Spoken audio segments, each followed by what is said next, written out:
जय हिंद जोहार। का हाल चाल है हो छुआ लोगिन? बाबू उम्मीद करो ये कि तुम जहां होबे हो निके सुखे होबे। तोर बड़ी कमेंट अले हो बाबू कि सर बताइए खोटा कैसे लिखा जाता है।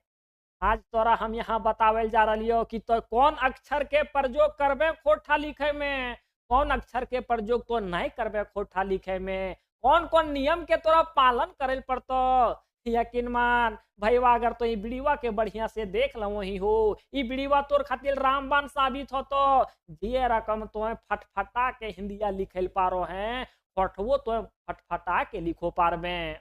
लेकिन अगर कोई भी भाषा से संबंधित पहले अगर आप जानकारी प्राप्त करते हैं तो आपका भी कर्तव्य बनता है कि भाषा से संबंधित कुछ बेसिक जानकारी आपके अंदर होनी चाहिए, तब ना मजा आए। तो बेस मजबूत तब आपको मजा आएगा पढ़ने में। बाबू भाषा चाहे वो मनुष्य हो, जानवर हो, पशु पक्षी हो, सबकी अपनी अपनी भाषा होती है। वो अलग बात है कि हम जानवरों की भाषा को नहीं समझ पाते हैं, वो अलग बात है कि हम पक्षी की भाषा को नहीं समझ पाते हैं। हम लोग सिर्फ मनुष्यों की भाषा को समझते हैं, लेकिन भाषा सबकी अपनी अपनी होती है। चाहे ये ब्रह्मांड में कितना ही जीव जंतु ना हो, सबकी अपनी अपनी अलग अलग भाषा होती है। भाषा ही एक ऐसी चीज है जिसके माध्यम से अपने भावनाओं को, अपने विचारों को प्रकट किया जाता है, उसी को हम लोग भाषा कहते हैं। हम आज तोरा पढ़ावल जा रही हो, तो पढ़े ले तैयार हैं, तो हम अपने विचार को तो ही प्रकट कर रहे हैं आपके सामने, हम तो अपनी भावनाओं को ही तो प्रकट कर रहे हैं आपके सामने। और किसके माध्यम से? भाषा के माध्यम से। वह बतिया तो हम कह रही हो कि बाबू भाषा एक ऐसी चीज है जिसके द्वारा हम अपने विचारों को, अपने भावनाओं को प्रकट कर पाते हैं। इसका मतलब खाली ये नहीं हुआ, भाषा का मतलब खाली बोलना नहीं होता है। आप अपने विचार को, अपने भावनाओं को लिख करके भी प्रकट कर सकते हैं, लिख करके भी व्यक्त कर सकते हैं। तो लिखना भाषा का प्रकार ही है। इशारा करके आप अपने विचार और अपने भावनाओं को प्रकट कर दीजिए।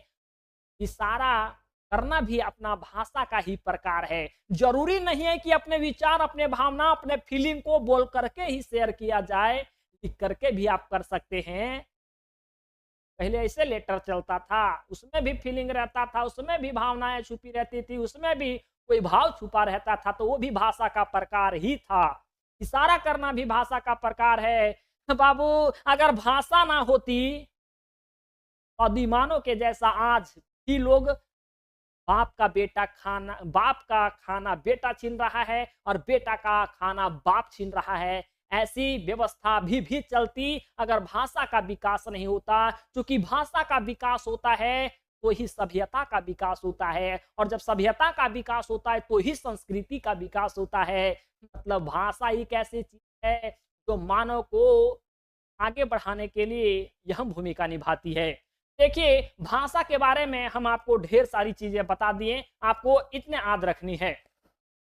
भाषा के माध्यम से भावनाओं को आदान प्रदान किया जाता है, अपने फीलिंग को शेयर किया जाता है, अपने विचार को प्रकट किया जाता है। अब एक खोटा भाषा की उत्पत्ति कैसे हुई, थोड़ा सा पहले आप इसे समझेंगे।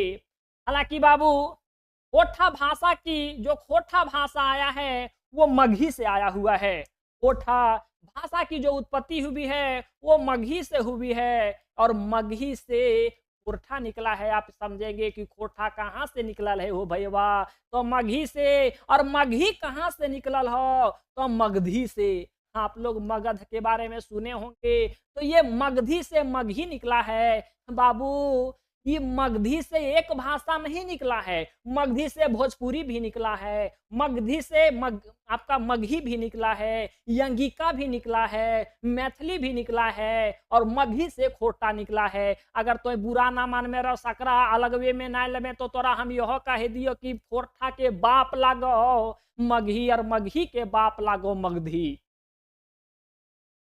ठीक है, उत्पत्ति आपने समझ लिया। खोटा भाषा का विस्तार।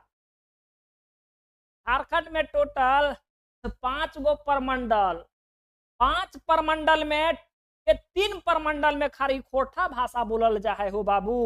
5 प्रमंडल में से 3 प्रमंडल में खाली खोटा भाषा बोलल जा है। तनी सुन, तोरा पता हो तो 5 प्रमंडल, उत्तरी छोटा नागपुर प्रमंडल, दक्षिणी छोटा नागपुर प्रमंडल, पलामू प्रमंडल, संथाल परगना प्रमंडल और कोल्हान प्रमंडल के बारे में। लेकिन तो है दक्षिणी छोटा नागपुर प्रमंडल छोड़ दे और कोल्हान प्रमंडल छोड़ दे, बाकी 3 गो बचलो, पलामू प्रमंडल, उत्तरी छोटा नागपुर प्रमंडल और संथाल परगना प्रमंडल।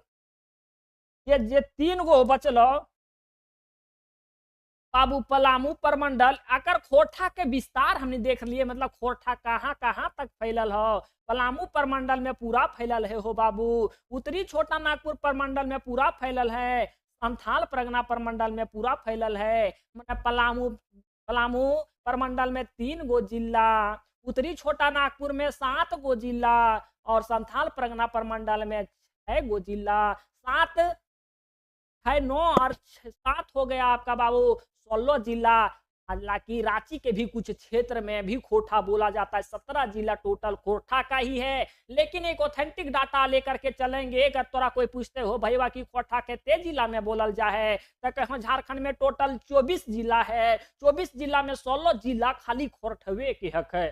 खोरठा टोटल 16 जिला में बोला जाता है। अगर एरिया के हिसाब से अगर पूछे कि खोरठा कितने हजार वर्ग किलोमीटर पे बोला जाता है, तो एरिया के हिसाब से आपको बताना है 31,000 वर्ग किलोमीटर पे बोला जाता है। आप कोई बोलेगा ये ऑथेंटिक डाटा तुम कहां से लाए हो, तो कह दीजिएगा कि हजारीबाग के एक प्रोफेसर शिवदयाल शिवदीप थे, उन्होंने ही ये आंकड़ा दिया हुआ है। 31,000 वर्ग किलोमीटर पे खोरठा का विस्तार है।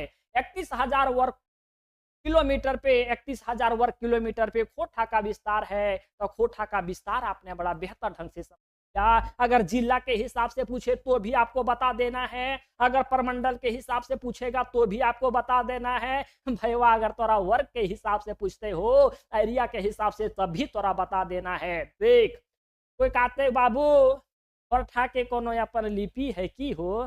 खोरठा के कोनो अपन लिपि है? प्रत्येक भाषा की ऐसे अपनी लिपि नहीं होती है। एक लिपि के माध्यम से कई भाषाएं चलती है। एक लिपि के माध्यम से कई भाषाएं चलती है। तो खोरठा की अपनी कोई लिपि नहीं है। अब तो काहे ने है यकर लिपि बाबू। अगर कोई लड़का बहुत छोटा रहता है ना, जब बच्चा रहता है तो उसको सहारा दे करके चलाया जाता है। वो अलग बात है कि आजकल वाकर उकर आ गया है, लेकिन उसको सहारा दिया जाता है कि चल बाबू चल। ठीक उसी प्रकार से अगर कोई भी भाषा शिशु अवस्था में होती है, शुरुआती दौर में होती है, तो उसका अपना लिपि नहीं जानबूझ करके बनाया जाता है, क्योंकि वो भाषा का फिर विकास नहीं होता। अगर कोई फेमस लिपि के साथ उस भाषा को जोड़ दिया जाता है या तो चलाया जाता है, तो वो भाषा आगे जा करके एक विकसित भाषा बनती है। मतलब समझिए, भाषा को भी फैलाने में यहाँ एक लिपि का सहारा लिया जाता है। और अपनी लिपि इसलिए नहीं बनाई जाती है क्योंकि ये भाषा का फिर विस्तार नहीं होगा। और वैसी ही लिपि को अक्सर पकड़ा जाता है जो काफी फेमस लिपि होती है, और वही फेमस लिपि के माध्यम से अगर भाषा को चलाया जाए कि भाषा इतनी जल्दी फेमस होती है। तो खोरठा की कोई अपनी लिपि नहीं है, तो कौन लिपि है? पूछते हो बाबू कि खोरठा की अगर अपनी लिपि नहीं है तो खोरठा की लिपि कौन सी है? तो खोरठा जो चलती है अभी देवनागरी लिपि से चलती है। ये देवनागरी लिपि, हिंदी भी देवनागरी लिपि से चल रही है, तो ये तो लिपि फेमस है ना। और यही लिपि के माध्यम से अगर हम खोरठवा को चला देते हैं तो यकरे लगले लगले खोरठवो तनी फेमस हो जाएगा, खोरठवो तनी फेमस हो जाएगा। और जब ये ज्यादा फेमस हो जाएगा तो इसका अपना खुद का लिपि बना दिया जाएगा। हालांकि बड़ी लोग पहले उछलतीन हो भैया कि नहीं खोरठा के लिपि होवे के चाहिए, खोरठा के लिपि होवे के चाहिए। Doctor A K. झा जी उस समय जिंदा हलथिन, औरो विद्वान जे हलथी बड़ी जिंदा हलथिन। काल की रे उछल मत रे बाबू, उछल मत, अभी खोरठवा शिशु अवस्था में है। अरे खोरठवा भाषा के रूप में अभी चेंगा है। तनी एकरा कोनो दोसर लिपिया के साथ भिड़ाओ, तब तनी अकर विस्तार ज्यादा हो तो लोग तनी समझे बुझे के ज्यादा कोशिश करथू। तो इसकी अपनी कोई लिपि नहीं है। वास्तव में लिपि होती क्या है? ये भी आपके मन में ये प्रश्न आ रहा होगा कि मास्टर साहेब बता दे, लिपि जो हवो है से हवो की है। बाबू, लिपि मतलब होता है छाप। लिपि क्या है तो बोल देना है छाप लिपि होता है। जैसे अगर हम राम को लिखते हैं तो ये कौन लिपि में लिखें? ये देवनागरी लिपि में लिखें। अगर हम यही राम ऐसे लिखते हैं तो क्या लिखते हैं? ये रोमन लिपि में लिखाया। बाबू, लिखे तो दोनों चीजवा राम ही, पढ़ा रहा है राम ही, लेकिन जो लिखाया ये छपिया अलग अलग नहीं बना। ये राम लिखाया तो ये रकम छाप बना, ये राम लिखाया तो ये रकम छाप बना, लेकिन लिखाया चीजवा एक के, लेकिन छपिया बना अलग अलग। तो आप इस चीज, अगर राम को अगर अलग अलग लिपि में लिखेंगे तो अलग अलग छाप बनेगा। तो लिपि क्या है? एगो छाप है। लिपि एगो छाप है। हम आपको अभी रोमन लिपि में लिख करके दिखाएं, देवनागरी लिपि में लिख करके दिखाएं। देखिए ना, छपिया अलग अलग बना, चीजवा एक ही लिखाया। तो जितना लिपि में आप किसी भी चीज को लिखेंगे वो उतना अलगे अलगे छाप बनेगा। तो लिपि एक छाप है। कोठा भाषा का परिवार कौन सी है? हम आपको जानकारी के लिए ये बता दें कि पूरे भारत में 4 भाषा परिवार की भाषा बोली जाती है।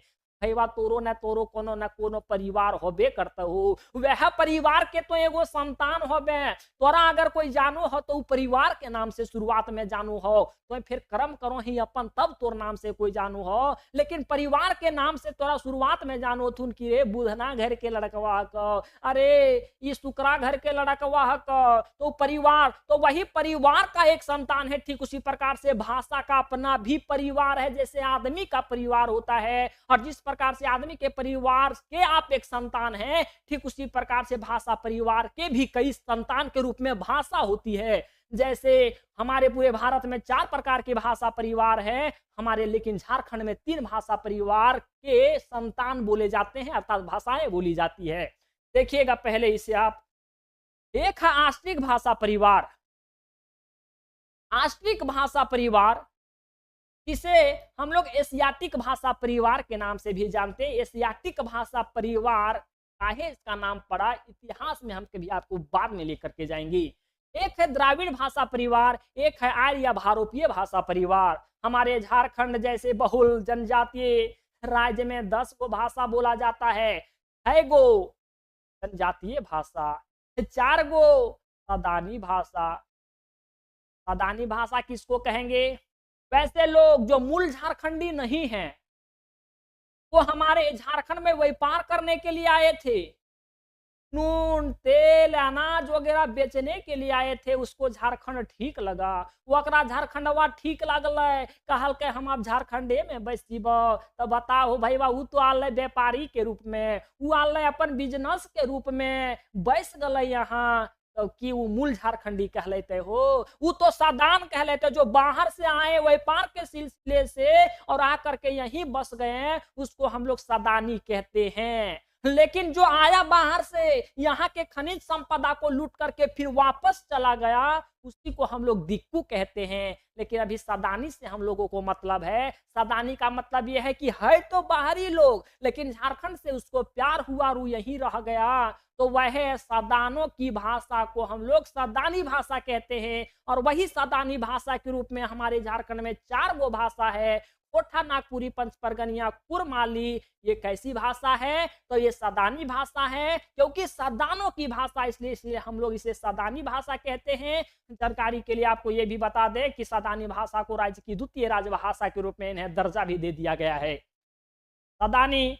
भाषा को राज्य की द्वितीय राजभाषा के रूप में इन्हें दर्जा दे दिया गया। ये हक हमर पूरे झारखंड के ओरिजिनल भाषा, जैसे जनजातियों की भाषा, आस्ट्रिक या तो एशियाटिक भाषा परिवार में 4 गो भाषा, और द्राविड़ भाषा परिवार में 2 गो भाषा। और ये पूरे जो 2 और 4 आपको दिख रहे हैं 6 भाषा, ये जनजातीय भाषा है। जो सो संथाल जो बोलता है, जो संथाल जनजाति हमारे झारखंड में सबसे अधिक संथाल जनजाति पाए जाते हैं, तो वो संथाल जनजाति की भाषा संथाली है। मुंडा की भाषा मुंडारी है। हो, खड़िया, कुड़ुक और माल, तो ये सारी भाषाएं जनजातीय भाषा कहलाते हैं। और ये 4 जो है वो सदानी भाषा कहलाते हैं। सदानी भाषा का संबंध कौन ऐसे भाषा परिवार से है, तो आपको सेंटेंस बना करके लिखना है कि भारोपीय भाषा परिवार से है। कुड़ुक और मालतो का संबंध कौन ऐसा भाषा परिवार से है हो बाबू, तो द्राविड़ भाषा परिवार से है। संथाली मुंडारी हो खड़िया कौन भाई ऐसा भाषा परिवार से संबंध राखो है। अरे भैया तोरा कोई कहता तो कौन परिवार से संबंध राखो, यहाँ के तो वो परिवार के संतान, लेकिन तोर परिवार के तोर फुटवा के नाम की है क, अरे तोर जड़ के नाम की का, तो हाँ सुकरा मंगरा कुछ कहाबे ना अपन दादा परदादा के नाम। ठीक वह प्रकार से समझिए भाषा का भी परिवार होता है और उसके संतान के रूप में ये सारे लोग हैं जैसे आप हैं। चीजें आपको यही समझनी है।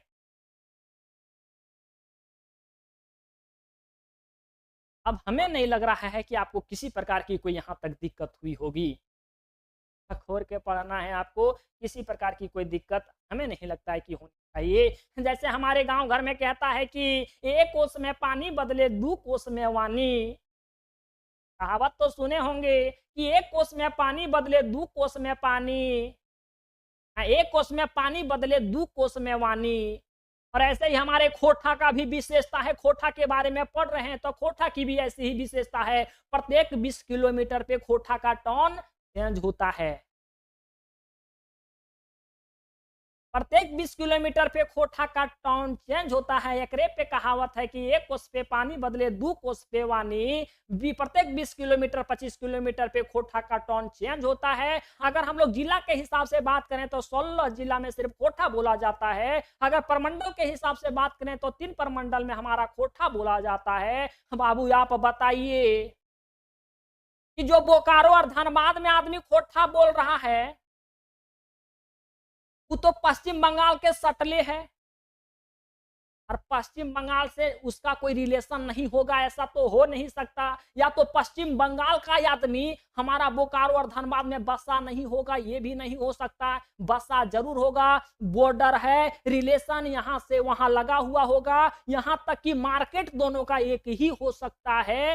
ठीक उसी प्रकार से बाबू अगर कोठा वाला आदमी और बंगला वाला आदमी मिल जाए तो एक अलगे भाषा का निर्माण होगा।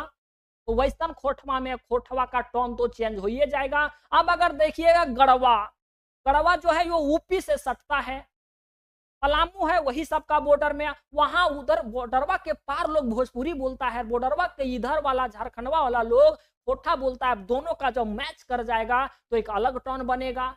हमारा अगर कोडरमा को देखा जाए तो कोडरमा बिहार का नवादा जिला से सटा हुआ, नवादा जिला में मगही बोला जाता है, मगही का टोन कोडरमा जिलवा वाले के खोठवा में आएगा। तो टोनमा इस प्रकार से चेंज हुआ है। तो हम लोग ये भी कह सकते हैं कि खोठा का क्षेत्रीय रूप अलग है, मतलब टोटल 5 गो क्षेत्रीय रूप हैं और वही खोठा को 5 तरह से खोठा बांटा गया है और वही खोठा के रूप में 5 नाम दिए गए हैं। क्षेत्रीय नाम के आधार पे आप इसे थोड़ा सा बेहतर ढंग से देखेंगे। अगर ऐसे ऐसे चीज को पहले आप समझ जाते हैं बाबू, तो आप चीजों को आपका कॉन्सेप्ट क्लियर हो जाएगा, आप एग्जाम में नहीं फंसेंगे। आपका कहीं से कोई एग्जाम में फंसने की चांस नहीं बनती है। अब आप चीजों को थोड़ा सा यहाँ समझ प्रयास करेंगे। हम यही कहें कि खोठा का विस्तार अधिक है। प्रत्येक 20-25 किलोमीटर पे खोठा का टोन चेंज होता है। और टोनमा चेंज होता है तो नाम अलग अलग होगा। हमारे अगर कोडरमा में देखा जाए तो वैसा खोठा जिसमें भी का प्रयोग ज्यादा होता है, जैसे खई भी, पी भी, जय भी, दौड़ भी, सुत भी का प्रयोग अधिक होता है। ऐसे और भी खोठाओं में कुछ अपनी अपनी विशेषता है। खोठा के 5 क्षेत्रीय प्रकार हैं, जैसे शिखरिया खोठा बोलते हैं और खास पहलिया। शिखरिया खोठा को ही हम लोग खास पहलिया खोठा बोलते हैं।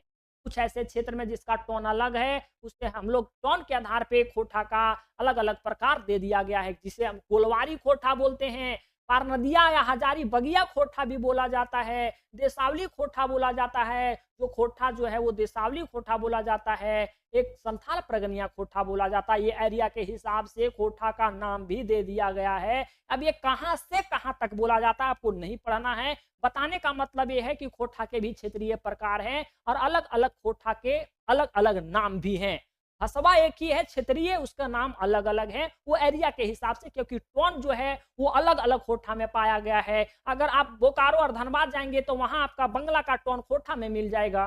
अगर आप जाएंगे पलामू गढ़वा तो वहां भोजपुरी का टोन खोटवा में मिल जाएगा। कोडरमा अगर आप जाते हैं तो मगही का टोन आपको मिल जाएगा, क्योंकि बॉर्डर से सटा हुआ है, जो आप समझ गए होंगे। अब आपको यह समझना है कि अक्षर किसे कहते हैं। अक्षर किसे कहते हैं?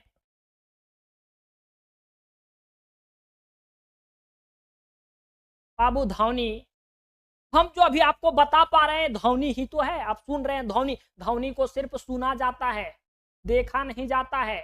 जैसे हवा को खाली फील किया जाता है, वैसे ध्वनि को क्या हम बोल रहे हैं तो आप देख पा रहे हैं कि कहने कहने गया, खाली आप सुन पाते हैं। और वही ध्वनि को अगर एक आकार दे दिया जाता है तो उसी को हम लोग अक्षर कहते हैं।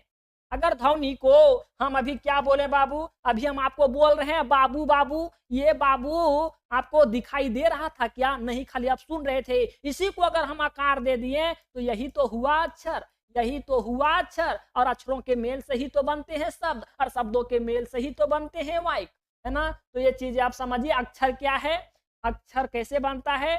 तो हम लोग बोलते हैं उसको अगर आकार दे देते हैं, ध्वनि को आकार देते हैं तो अक्षर बनता है। और अक्षर का अपना डिस्क्रिप्शन ये होता है कि वैसा अक्षर जिसको हर नहीं किया जा सकता, जिसे और तोड़ा नहीं जा सकता, अपने अक्षर है। अक्षर मतलब जिसे छर नहीं किया जा सकता, तोड़ा नहीं जा सकता, उसी को हम लोग अक्षर कहते हैं। जैसे आपने हिंदी में पढ़ा होगा स्वर्ण वर्ण के बारे में, व्यंजन वर्ण के बारे में, ठीक उसी प्रकार से खोटा भी हम आपको बताएं कि खोटा की भी लिपि देवनागरी लिपि है, ये हिंदी के जैसा ही चलता है। तो आपको स्वर्ण वर्ण और व्यंजन वर्ण के बारे में यहाँ भी थोड़ा पढ़ाई पड़ता हो बाबू। देख तो स्वर्ण वर्ण यहाँ खोटा में टोटल स्वर्ण वर्ण जो होते हैं वो 8 होते हैं। स्वर्ण वर्ण 8 होते हैं, 11 भूल जो 8 होते हैं, कोठा पढ़ लें।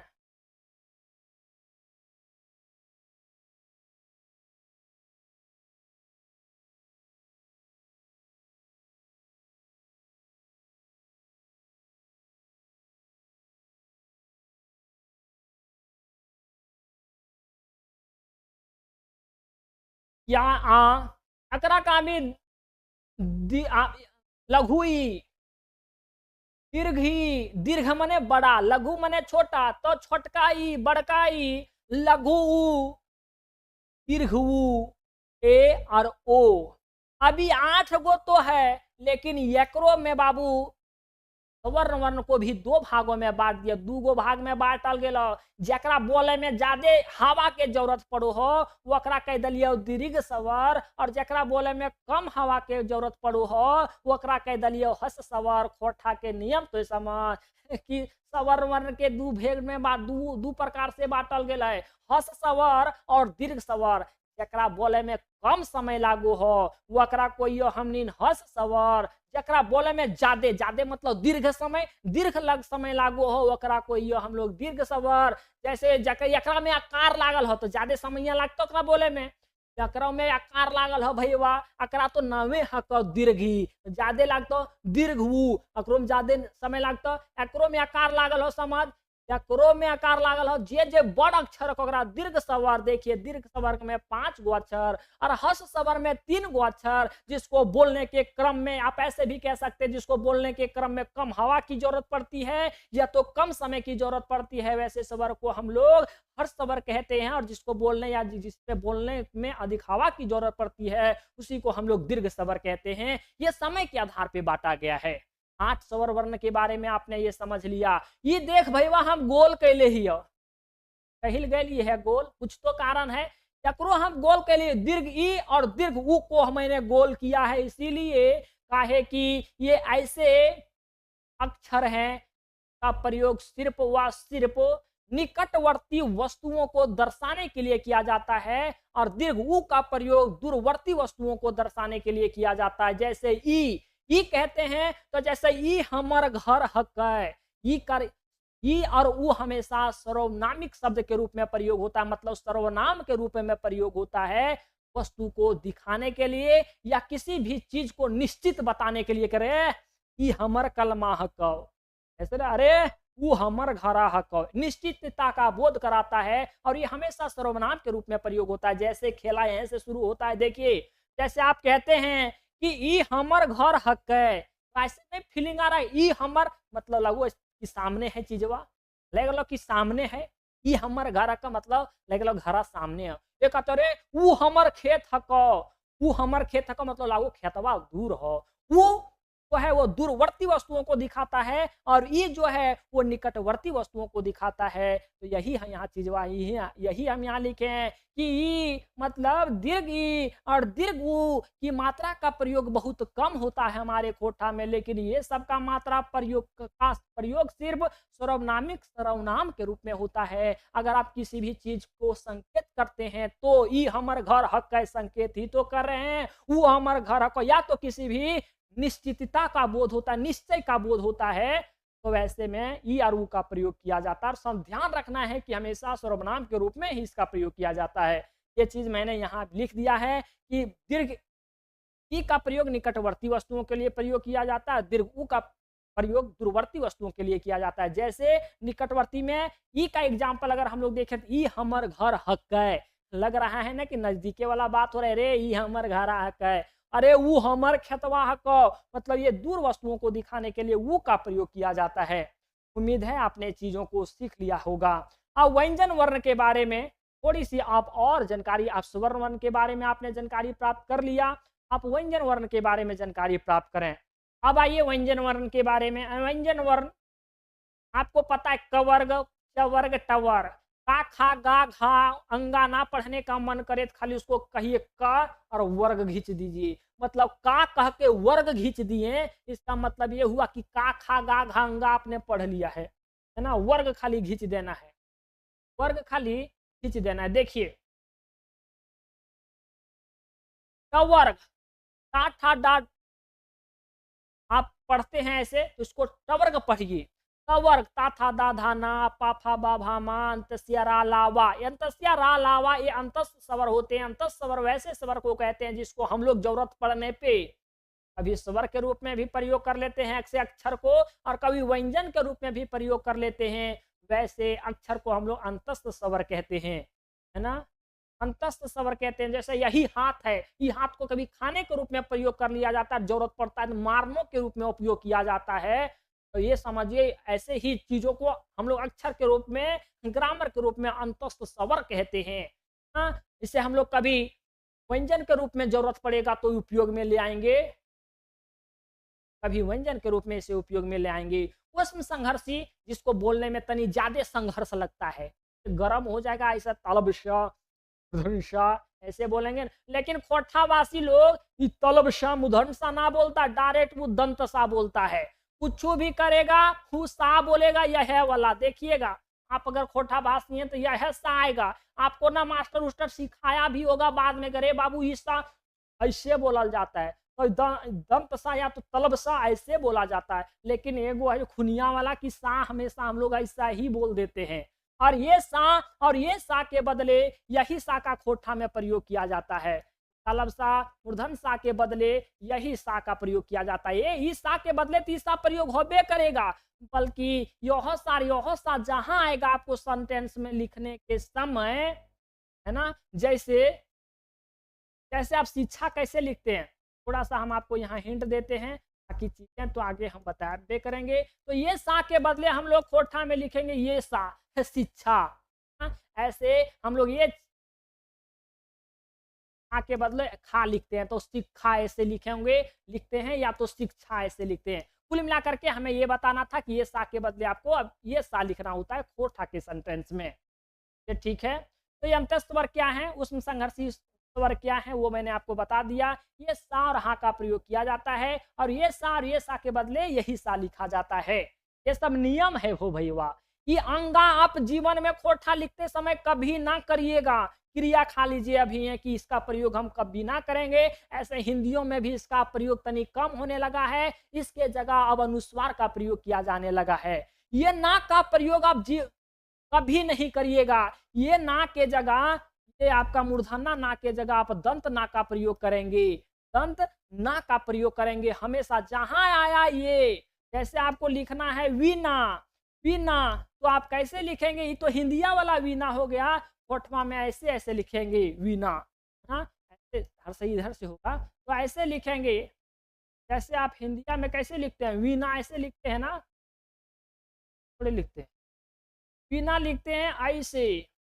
और हिंदिया में हम क्या बोले रे भाई, कि आपको ये ना के बदले हमेशा आपको ये ना लिखना है, तो ऐसे आप लिखेंगे वीणा, वीणा ऐसे लिखेंगे। हालांकि वा के बदले बा का भी खोटा में प्रयोग किया जाता है, लेकिन हम आपको अभी सीधा ये बता रहे हैं कि ई ना के बदले सीधा ई ना लिखना है। ये सा और ये सा के बदले जैसे ये सा लिखा जाता है, वैसे ये ना के बदले ये ना लिखा जाता है। जहां जहां ये ना पड़े, इसको हचाक से आप इसमें बदल दीजिएगा। ये अगर आपको कहीं दिखे किताब कॉपी में, पहले इसको काट दीजिएगा।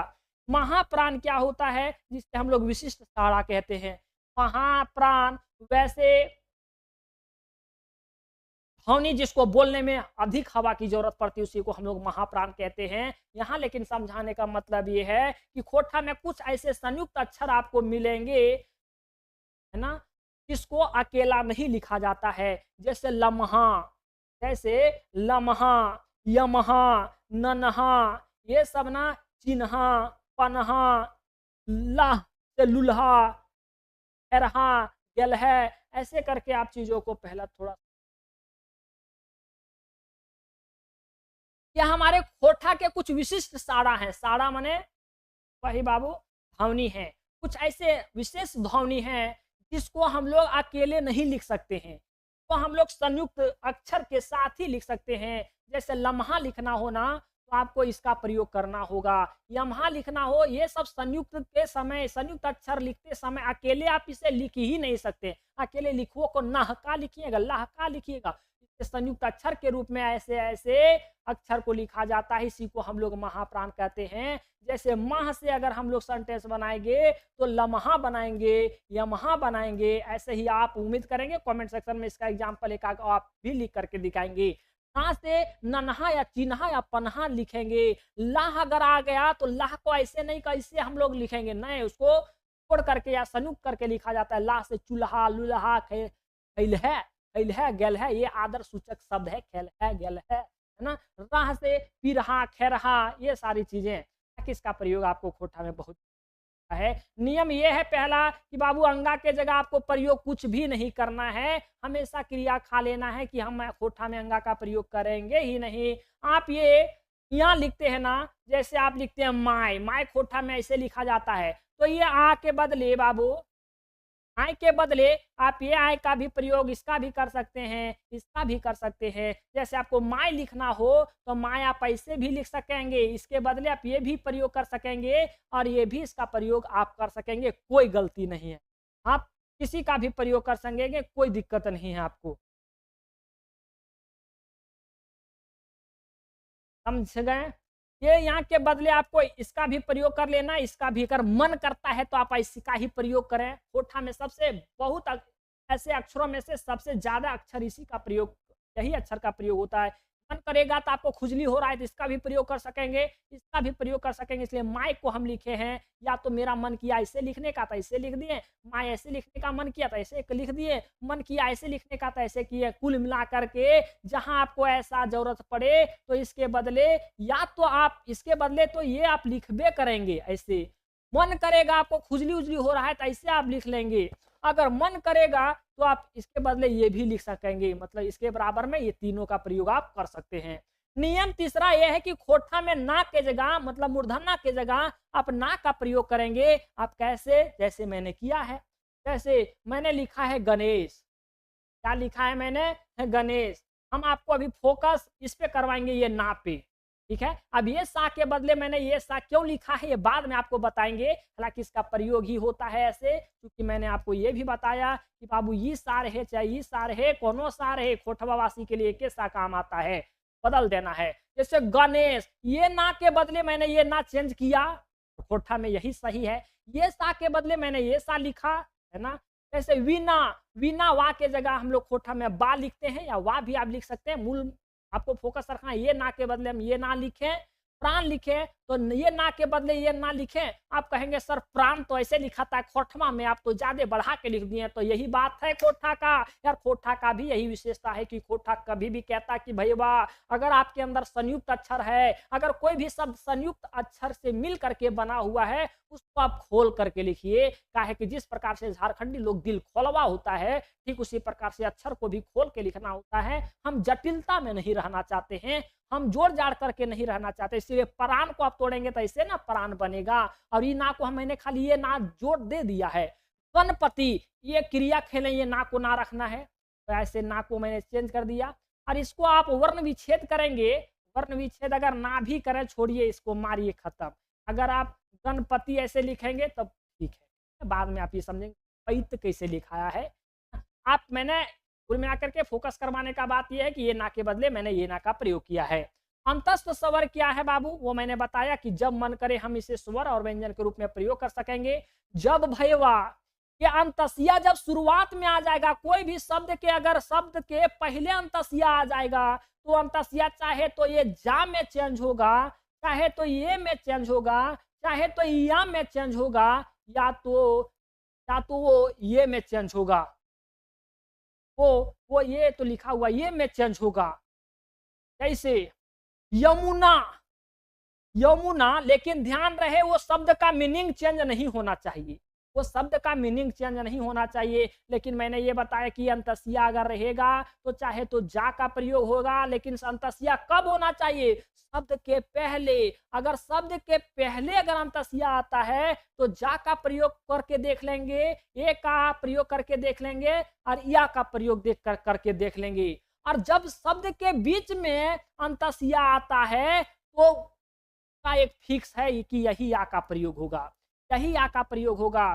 जैसे मैंने आपको बाद में बताएंगे, हम आपको बताएंगे, जैसे आपको सीआर लिखते हैं तो ये बीच में आया, और बीच में जैसे आता है इस आ का प्रयोग किया जाता है, तो खोठा में इस आ के बदले ये आ लिखेंगे तो सीआर ऐसे लिखेंगे, सीआर ऐसे लिखेंगे। वो चीजें मैं आपको बताएंगे। ये इसका तो अभी बातें छोड़िए, बीच में रहेगा तो ये चेंज हो जाएगा, ये बीच में रहेगा तो ये ऐसे चेंज होगा, इसका बात अभी छोड़िए, अभी इसका बात अभी छोड़ना है, चलना है अभी तीनों में, इसमें इसमें इसमें और इसमें। तो या को हम लोग जा में बदल दें तो होगा जमुना, तो खोठावासी लोग यमुना को यमुना ना लिखेगा, यमुना लिखेगा। यशोदा, या को जा में चेंज करना है बाबू। अगर आप कहिएगा सर तीनों फॉर्मूला है, चौड़ा होकर के हम तीनों प्रयोग करके देखें, देख लीजिए, मीनिंग ना चेंज होना चाहिए। अब जब यशोदा को यशोधा लिखिएगा का, यशोधा लिखिएगा का, नहीं। अगर हम बैठाते हमारे पास और फॉर्मूला है तो वही फॉर्मूला को बैठाएंगे जो ज्यादा सटीक है। अब मैथ का क्वेश्चन 3-4 फॉर्मूला से बनता है, तो चारों को नहीं लगा दीजिएगा एक साथ, है गलत ना, गलत भी ना होगा, ज्यादा पेचीदा हो जाएगा ना। तो वैसे में सटीक फॉर्मूला को बैठाना है। या को अगर या के जगह हम लोग जा लगाते हैं और ये सा के बदले हम लोग सा लगाएंगे तो जसोदा। कुल मिलाकर के आपको हमको अभी इस पे फोकस करवाना है कि या के जगह पे जा। ये या शुरू में है, तो या जब शुरू में रहता है, चाहे जा में चेंज होगा, ये में चेंज होगा, या में चेंज होगा, तो ये जा है, या है, तो या तो जा में चेंज कर देते हैं, ये बैठाएंगे तो मीनिंग है यस हो जाएगा, यस हो जाएगा, ऐसे नहीं, जा से जस हो जाएगा, ऐसे जा हम लोग बैठाएंगे।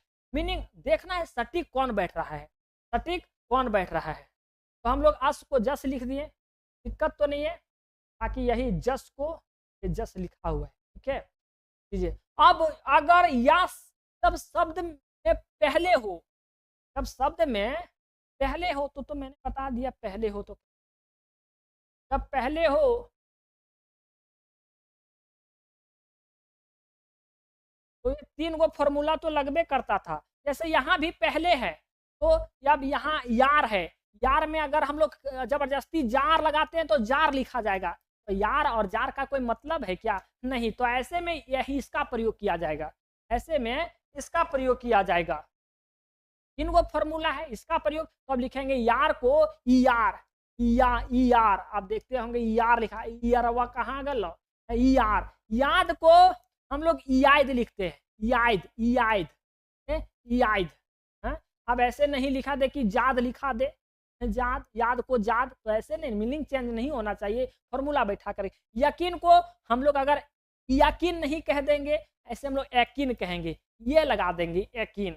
है उम्मीद है चीजों आपको समझ आ गई होगी। अब अगर यही अंतसिया बीच में आता है तो अगर बीच में अगर कोई शब्द में आता है तो हचाक से इसमें बदल देना है हचाक से। जब या जो आता है अंतसिया या शब्द के बीच में हो तो ये बीच में है सियार या सियार लिखते हैं तो ये आ बीच में आ गया तो इसको हम लोग एस में चेंज कर देते हैं। अगर प्यार है तो यही या कोई देखिए चेंज कर दे, बीच में आता है तो टेंशन है ना, ये डायरेक्ट या शुरुआत में है। अब थोड़ा सा दिक्कत है कि ये में चेंज करें या में चेंज करें या जा में चेंज करें, जो बैठेगा चेंज कर लेंगे, मीनिंग ना चेंज नहीं होना चाहिए। उम्मीद है हो भैया तो चीजवा के समझ गेल हो।